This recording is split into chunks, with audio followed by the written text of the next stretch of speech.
We are trailblazers. We create opportunities. We are creators. We are beings of light. We are electromagnetic beings of light. This is a term that I've used time and time again.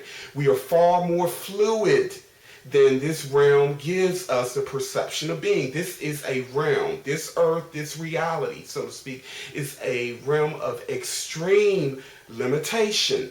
Reality is far, far more fluid. These physical bodies are not who we are. They are conduits for us to interface with this limited realm, this limited realm of possibility. However, we in all of our infinite power have incarnated here to incrementally bring in light, which is the equivalent of information, and gradually we are deflecting and influencing this realm and getting it to a more harmonic level. Of course, there's opposition in place because there are those who benefit from a realm such as this, but the majority is not truly evolving and benefiting. The human race as a whole isn't truly benefiting or getting the maximum benefit from this experience. Now, people use the word sin a lot, but let me tell you, the real,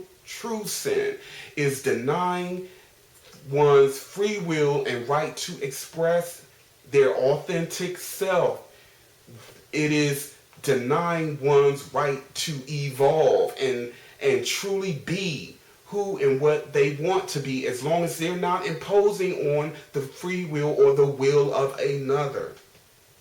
Now, the story that I'm about to share with you is quite compelling, and I decided that I would do a reenactment of this series of events. It's a base premise. I know that most of you guys have been following me for a while and you know this, but this particular message that I'm about to share is for those who are just finding Astral Woo Baby.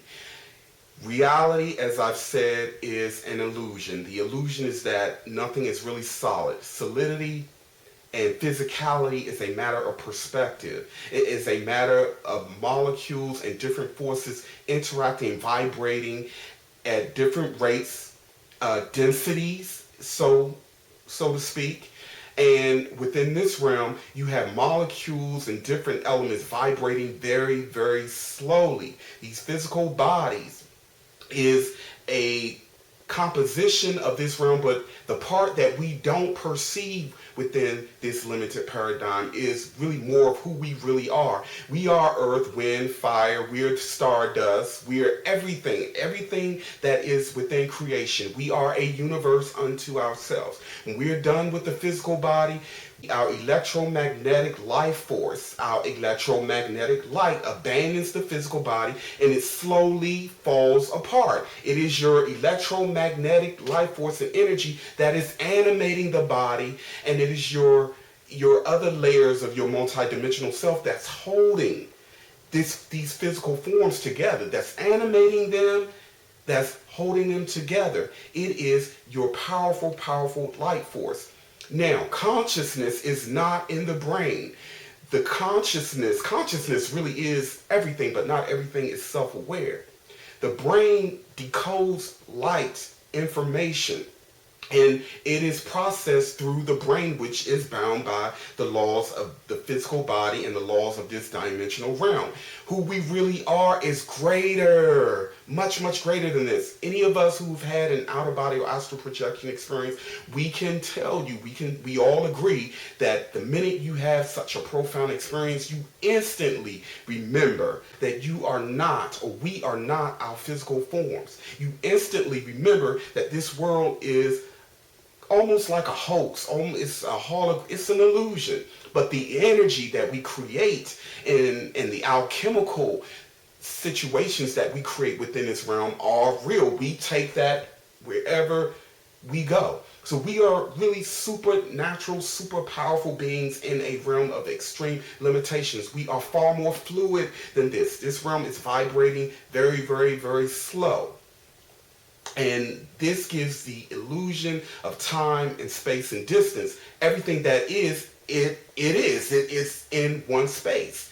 You don't have to get on a plane and spend the illusion of time to get from A to Z when you are a pure energetic being, because you just think it, wham, and you're there. There's no time lapse. Light travels instantaneously. There's no time, no distance, no space involved in that. So I have to lay this as a foundation so that when you watch this reenactment and what I'm about to share in terms of how my energetic higher self, how I perceived this particular experience, it won't seem so out there from the perspective of someone who has forgotten this or someone who is just waking up to it. Now, the other part of this is understanding that these physical bodies and the brain and the way we've been programmed and how the physical body has been genetically manipulated and programmed, it creates an amnesic barrier between the lower self and our higher self. So, just like anyone on earth who has fallen into a state of amnesia, they totally forget everything they forget who they are. Sometimes they forget their family members. Some of them don't remember how to tie a shoe, let alone remembering their loved ones, so to speak. But gradually their memory come back.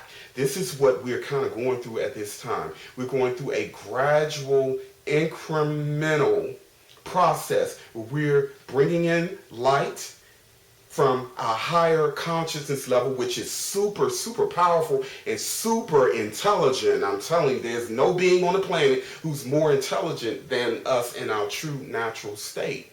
But we're incrementally building a signal, a line between our higher selves and the lower self. Our consciousness is kind of like the analogy used with the Russian dolls. You know, a family member had used this particular analogy. Like Russian dolls, you have a smaller doll and a bigger doll, and those two smaller dolls is in a bigger doll, and so on and so on, until you have this big doll, but you take off the lid and take out the smaller one, and then take out the smaller within that, etc. This is kind of how we are in terms of consciousness. One doll is bigger and more wiser and more expansive than the other. The physical body will be the equivalent of probably the smallest doll. So we are creating a psychic, energetic, light link between the physical body and all of the higher aspects of ourselves. Now, with that as a premise, here is my story. The date, January 11, 2012.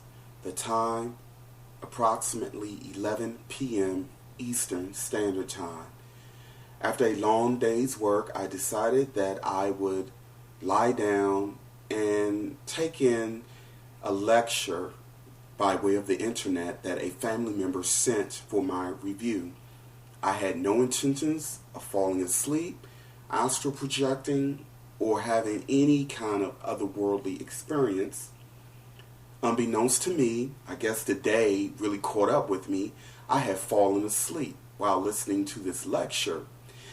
And the next thing I know, I become acutely aware that I am having some kind of experience that is projecting from my forehead. It was an experience unlike any I've ever had before, but I went along with it and somewhat knew where I was going, although I wasn't, the person that's speaking now wasn't in total control.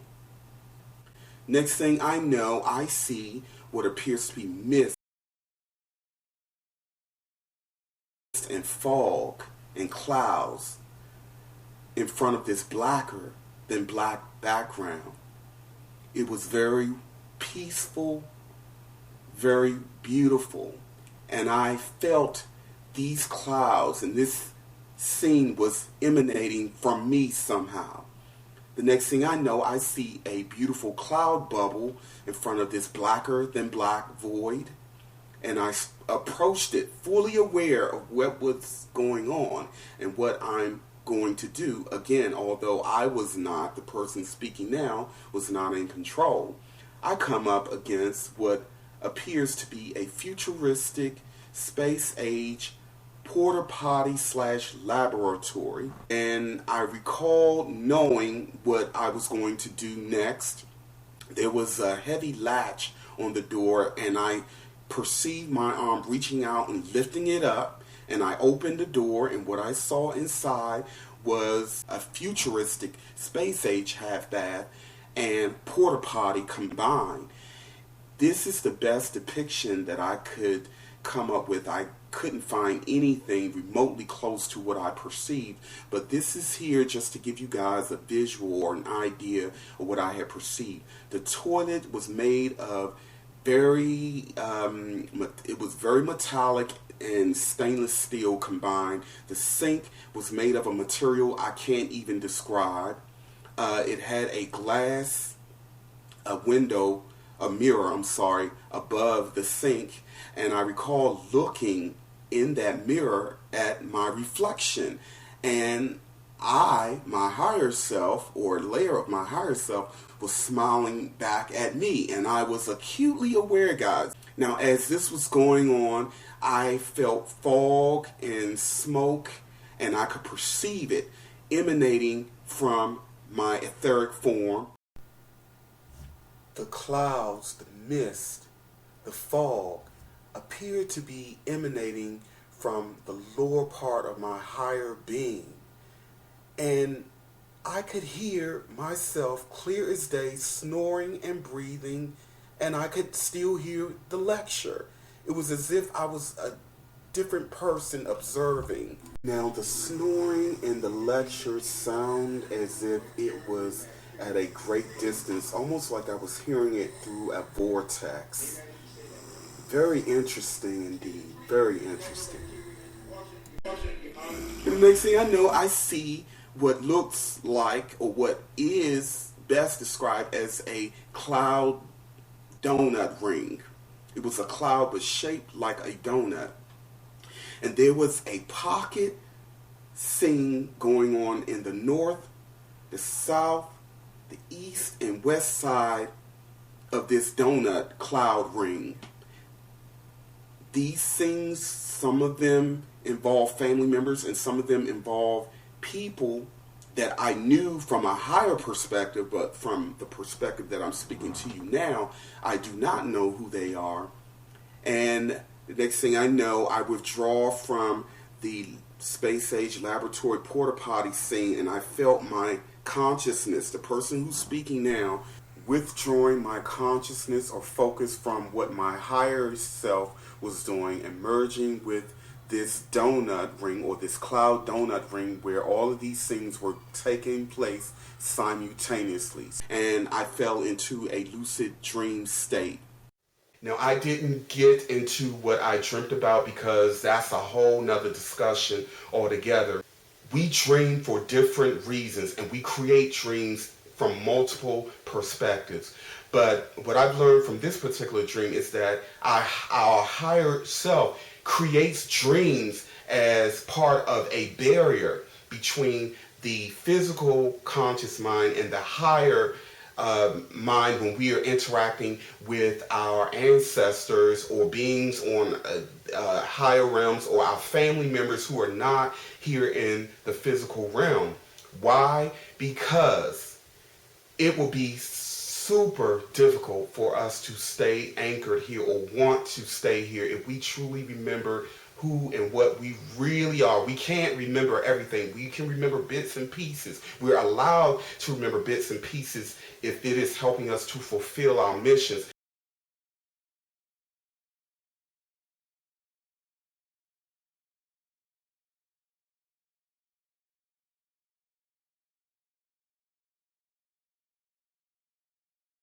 But we cannot remember enough where we would just want to literally commit suicide and abandon mission. Many people who have committed suicide, and even many babies who had the sudden death infant syndrome, many of these are beings who come from harmonic, beautiful realms, who have incarnated here as on a mission, and just can't stand the vibration, can't stand the heaviness and the denseness of the physical body. They can't take it. They can't, so they abandon mission. So we must really, really be proud of ourselves to make it this far. I recall having an experience before and feeling how heavy, thick, and mossy the physical body feels compared to my natural fluid self.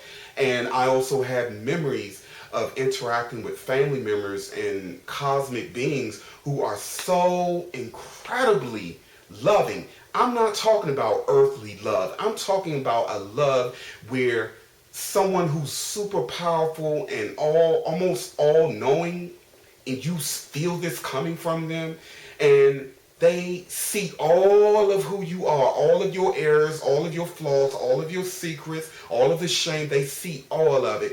But what comes from them is, it's okay. We got your back. You're still family. You're accepted here. And it's not what they say. It is what you feel. They truly, truly love us unconditionally. And they support us totally, even though it doesn't feel that way. Again, the illusion of being in this realm creates those barriers between us and them. Just like we can't perceive them here in this realm, but when we're in our dream state or in our alternate states of consciousness, we can't perceive the physical world unless we make that our focus. So this is a positive angle to why we have to forget certain things, because we could not stay here and we will become so distracted and angry. I honestly went through some periods where, after interacting with ancestors and family member and waking up and coming back here, I've been very angry, very angry. So there are some things I'm sure that I was not supposed to remember, but they probably have to do extra to make me forget a lot, because for some reason I still remember a lot of things that really put me in a very angry state. I've gotten a lot better with it, but again, like I said, doing this work is very difficult. It is very difficult being in a world where you see so many illusions, you see so much deception, you see it clear as day. It's like, but you have the majority around you who don't see it, or maybe see parts of it, and you're seen as the one who's out of touch with reality. You're seen as crazy. Guys, I cannot tell you how many people that I've shared certain things with many years ago who are waking up, or who have waken up, and they said, wow, man, I remember you said this back when, and I'm not gonna lie, I thought you were kind of off, and that kind of thing.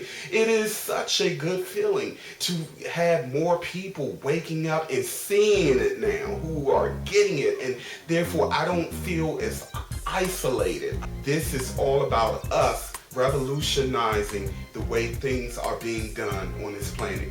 We are on the front line. So blaze your trails, family, and as always, you are so loved beyond measure. And what? Happy, happy travel.